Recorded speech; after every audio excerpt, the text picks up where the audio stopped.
Did you know that I went to prison earlier this year? Don't freak out. Trust me, just listen to this episode. I've got a great story for you about my last trip to America. MAIM time update for July 4, 2020. 121 days of no drinking, 80 days of meditation. Today's it. Today's the last day of no drinking for me, starting from after midnight. I can do whatever I want. Oh, yeah. Congratulations to those who stuck it with me for the last 30 days. How was it? How do you feel? Are you ready to break it and celebrate with me? Let me know. And segueing into a couple of quotes here. The first quote I want to share with you is from Ralph Waldo Emerson from his essay, Self-Reliance. These are the last two sentences in that essay. Nothing can bring you peace but yourself. Nothing can bring you peace but the triumph of principles. And the second quote is by Jocko Willink. Discipline equals freedom. Discipline equals freedom. So it's July 4th. Happy birthday, America, and happy birthday to me. Every year at this time is a reflection of the past 12 months, a heartfelt appreciation of the past, and an exciting anticipation for the future. Every year, the birthday message to my friends is the same. To believe in oneself and seek freedom from within through personal action and integrity, and just being the best person one can be. To me, freedom is about having control over one's own life, living on one's own terms, and manifesting the deepest expressions of one's own heart. For many years, I felt so hopeless, disconnected, and alone. I hated the world and myself. I now love the world and every fiber of my being and feel more connected than ever.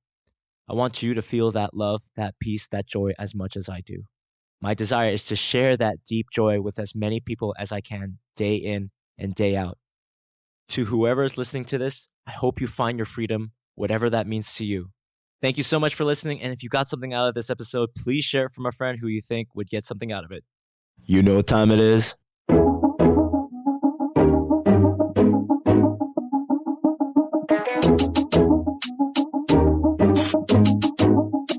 It's MAIM time.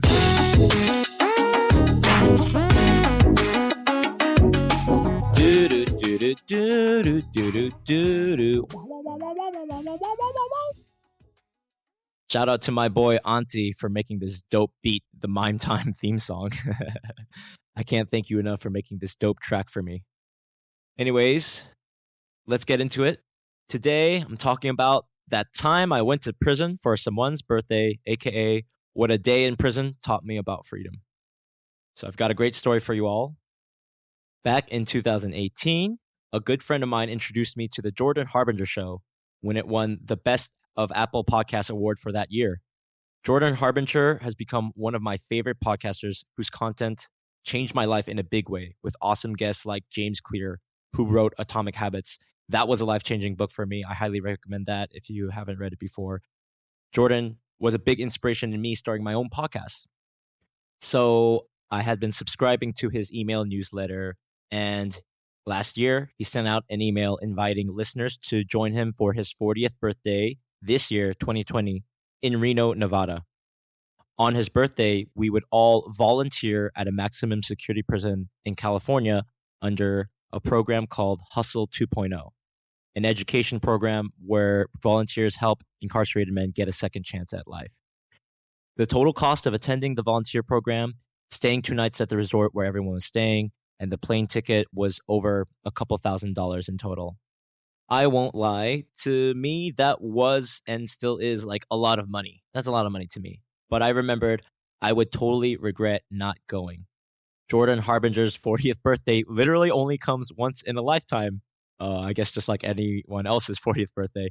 And, this was a once in a lifetime opportunity to connect with other like-minded listeners of the show, learn something through service at a prison, and say happy birthday and thank you to Jordan for all that he's done. So I planned this trip for months in advance. I looked at flight times. The only flight that will work with my schedule at the time had me flying from Korea to land in Reno, Nevada on Tuesday, 2 p.m. and fly out Thursday, 6:30 a.m. to land back in Incheon, back in Korea on Friday. So I just pulled the trigger, meaning I booked a flight where I would stay in Reno, Nevada for literally just 2 nights. I did a lot of deliberate thinking. on the best birthday gifts for Mr. Harbinger, what would please him, what would be from the heart, and what would make the most impact during my short time there, how I would dress and how I would deal with the people that I met, how I would connect, how I would listen to them. I thought about all these things in advance. And also I thought, what do you say to someone who is a total superstar in your eyes without looking like a total dweeb, without looking like a total noob? You got to be cool, right? You want to really look cool and not turn off someone who like you really respect and admire. So maybe that's an episode for another time, talking about like how to act around people you really admire in a positive way. Anyways, yeah, if you follow his 6-minute networking program, you'll probably just pick that up automatically. 6-minute networking, that's some good stuff by Jordan Harbinger right there. And by the way, I just recommend that you listen to his show, The Jordan Harbinger Show. It's one of the best podcasts I've ever listened to. Anyways, so I booked this trip, this flight. We're talking 18-hour flights to America and back, right? And me just being in America for 40 hours or so between those flights. I'd never done something like this before in my life. A 2-night trip to the other side of the world just to go to someone's birthday event right as a global pandemic was overtaking the world. But I did it. I flew to Reno. I checked into the resort. I went to a group dinner with other listeners of the show and made new best friends right away. You know who you are. Shout out to John and Evan and a bunch of other people in that group. It's like you meet some people in the first 5 to 10 minutes and you just want to spend like the whole week. Like I just wish I could have spent the whole week just hanging around there, checking out Reno, Nevada with them and stuff like that. But it was a meaningful experience and I was glad to meet them when we did. It was good to connect in such a short period of time. Anyways, the next morning at the resort we were all staying at, we all hopped onto a couple of buses, about 50 of us on Jordan's birthday, right? We had to wake up early to ride these buses to the prison, which was not in Nevada, but it was in California. So we drove there for like an hour and a half, just talking. And then when we got to the prison, we had to leave our stuff on the bus. We went through this whole like sign-in process and we got briefed on like this, what it's like inside the prison and what we could do, what rules to follow. They said, if you hear a gunshot, lie flat on the wall. No running. There's absolutely no running in there. Do not leave pens around or clothes that could be taken as contraband. And we spent 8 hours inside the gymnasium at High Desert State Prison, along with 50 plus other volunteers, with 30 of the incarcerated men who were called Mavericks under this program. I introduced myself to a lot of the guys in the program. And we played ice-breaking games, we joked around, danced, and did various activities. There were a lot of high fives, hugs, and laughter. And then we got into it. We heard stories from men who had committed murder, stories of violence, pain, regret. I saw them as people, just like me, who grew up in terrible circumstances in which making terrible decisions was the norm. The point of this event was to help guys who knew they made the wrong decision and wanted a real shot at life after making parole by giving them feedback on their resumes and business plans, as well as encouraging them through acceptance, understanding, forgiveness. Because, there's plenty of resources and things and documentaries you can check out about the whole prison system in America, right? There's like millions of men incarcerated. And at some point, eventually men who have committed murder, right, felons, eventually they get let back into society. Eventually they have to go back into the neighborhoods where a lot of other Americans live.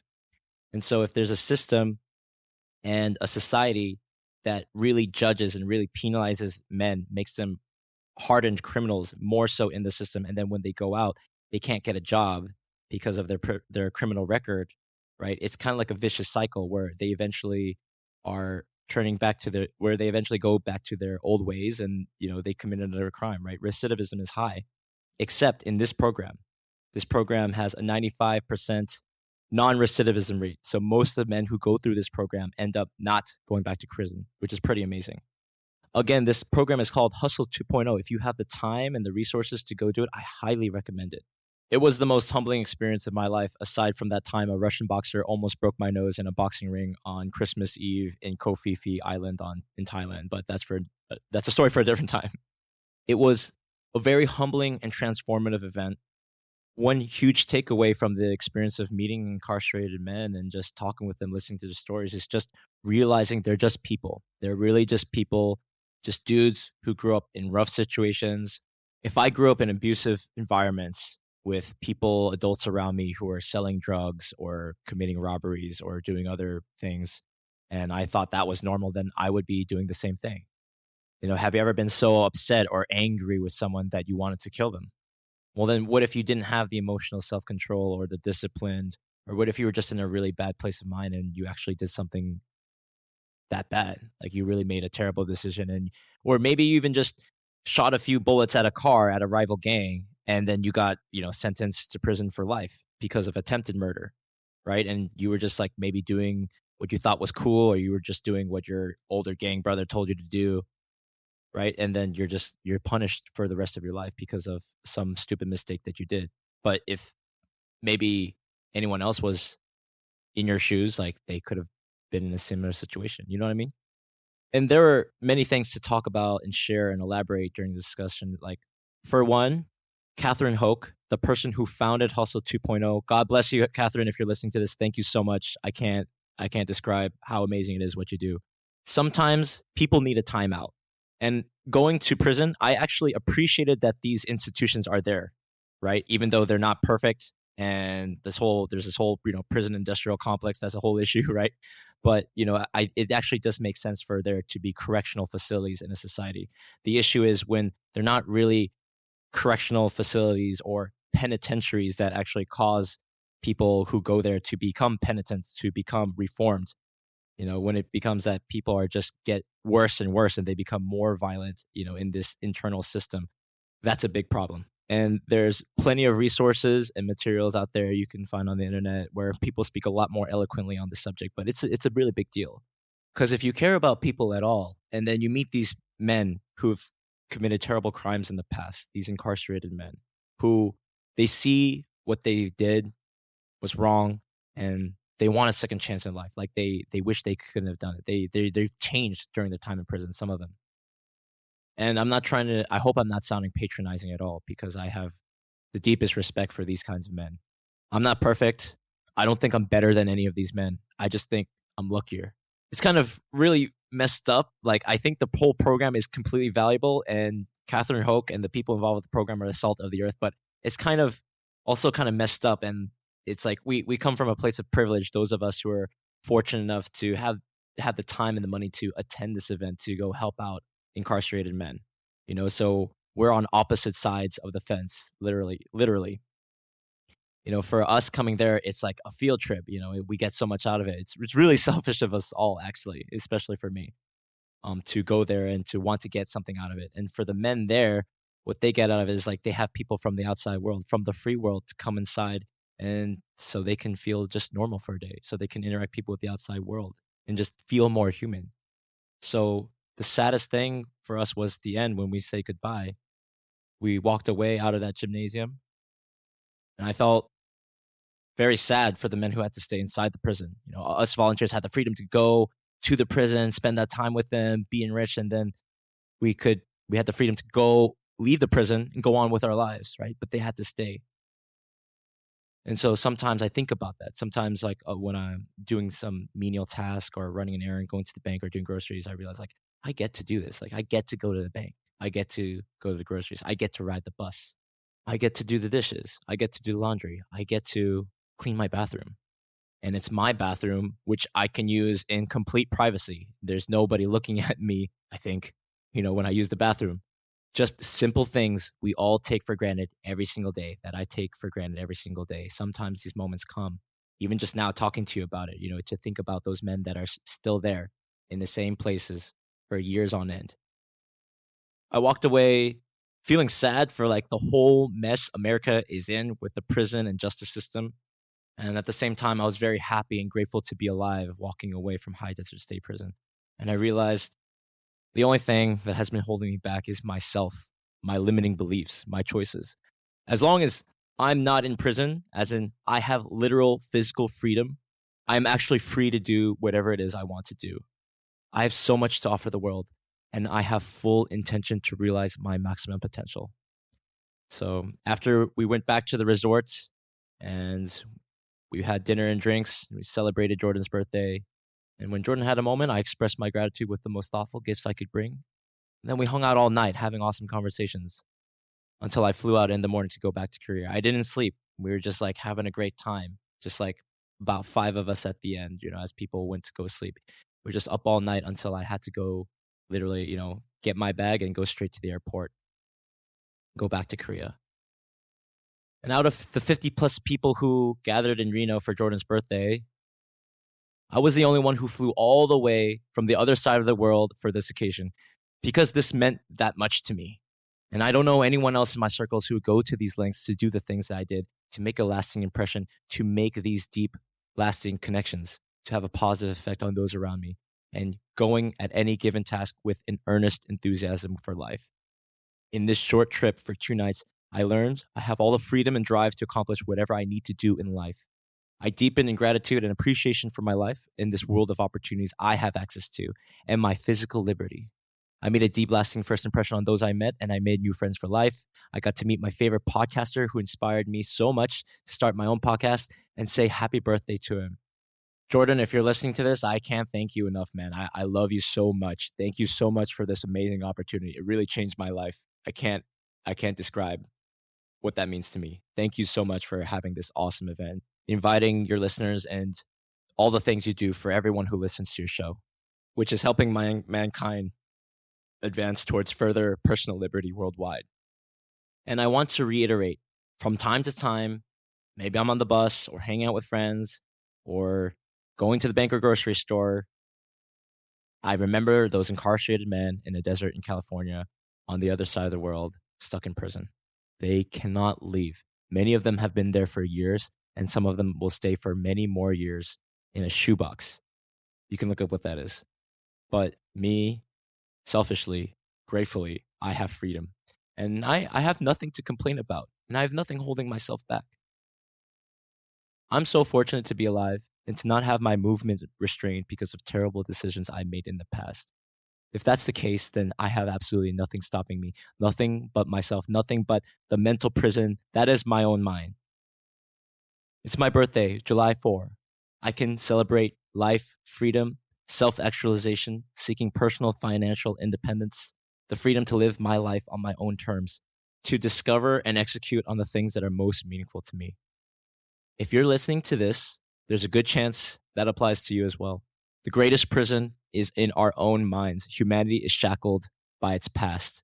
We're shackled by our past, but through present awareness, consistent action, adoption of positive principles, uplifting high vibrational energy, we can achieve our wildest dreams.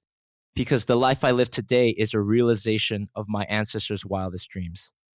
If King Sejong the Great, or Ralph Waldo Emerson, or my great-great-great-grandmother were alive today, and they could see the person I am, if they could see my heart and the way I treat people, the way I adhere to principles and care for other people, I want to think they would be so proud of me, that they would see me as the pinnacle of human evolution of my family's bloodline, the richest, most effective, most caring, most compassionate, most benign, and powerful human being living on the bleeding edge of life in this insane 21st century postmodern world, doing the right thing, doing his best every single day. I want to believe that they'd be proud of me. I want to believe deep in the heart of every American, and even the most reviled criminals, even murderers, even the unjust, that there's potential for redemption. It may not ultimately be objectively true, but I want to believe in it. Because when I see every American, white, black, brown, yellow, white collar, blue collar, convict, or benefactor, I see myself. I see we're all brothers and sisters suffering from illusions of separation, all manifesting different shapes and faces of God. All I can do is exemplify personal freedom through spiritual forgiveness and compassion and steady, consistent action to manifest higher consciousness and bring higher vibrational energy to the world around me. Not being a slave to my past, not being a slave to my mind or to negative thoughts and emotions, which are the real prison most of humanity is enslaved in, but to be free from this matrix, the matrix in all of our own minds. We gotta break out of samsara. We gotta wake up from and like break this cycle of hate, break this cycle of pain. We gotta like enlighten ourselves or something. Otherwise, we're just going to live the same life 1,000 times and die the same deaths until we learn our lessons. And even if it isn't true that we live and die 1,000 lives again and again and again, wouldn't you want to embody the principles of that just for your own sake, just for your own, I don't know, pride, just because you think it's the better thing to do? Whether for karma or God or Allah or Buddha, this may not be a popular thing to say, especially in the political climate of 2020, but I will say it. Even though I don't live there anymore, I love America, and I'm so proud and grateful to have grown up in it. And I love all Americans. Whatever injustice, incidents of racial discrimination, moral and systemic shortcomings of the society at large and its individuals against me, perceived or otherwise, I forgive. If I've done anything to hurt another person, especially an American, I'm sorry and ask for forgiveness. I promise to treat everyone better. I love America because I am America, insofar as I embody its greatest principles and its glorious pursuit of liberty, truth, and self-actualization, and no one can ever take that away from me. I love all peoples, and I desire peace and prosperity for all nations, for all mankind. I love everyone, and if you're listening to this, I love you too. Godspeed to you. I hope you manifest freedom and joy in all areas of your life. Happy 4th of July, happy birthday, America, and happy birthday to me. I have the greatest gift of all, and that's freedom. Thank you so much for listening, and have a great July. Talk to you soon. Peace.